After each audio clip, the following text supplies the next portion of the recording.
Hi, it's May 31st, 2025, and I'm Terry Pugh for the Pro-Democracy Strategists. I have a link to Aaron Parnas's recent video that describes the worst day in his life. I appreciate and endorse Aaron Parnas's perspective and watch him regularly. I was shocked to find that he was Lev Parnas's son. Remember him from the beginning of the Trump era? I'm filled with compassion and find it heroic for Aaron to connect the dots for me and to turn his family tragedy into a fuel to create his own profession. His work serves an important purpose in amplifying truth. I see myself as amplifying the left. That's how I describe myself in general. But he does a good job on staying focused on the truth and staying away from picking a side necessarily.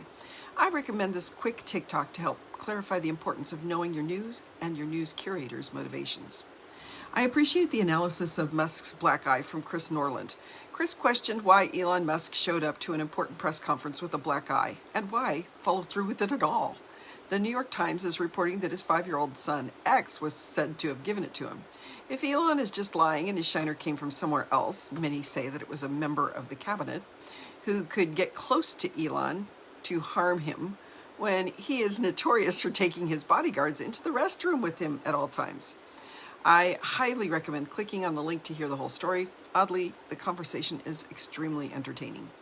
There is another gut-wrenching story, though, of a child who will die if deported and taken from their medical team in the U.S.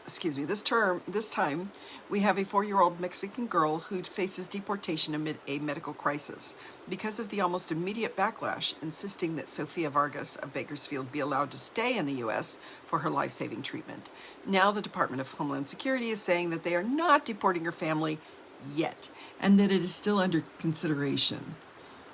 In this new link, Pete Buttigieg discusses the future in a short video. He admits that we are going to have a long road uphill to regain respect from the rest of the world after this Trump era is over.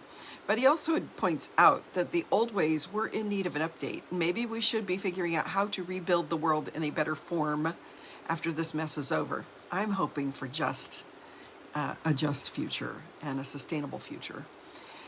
I felt very comforted by his message and by that thought. Thank you for saving democracy by caring about democracy.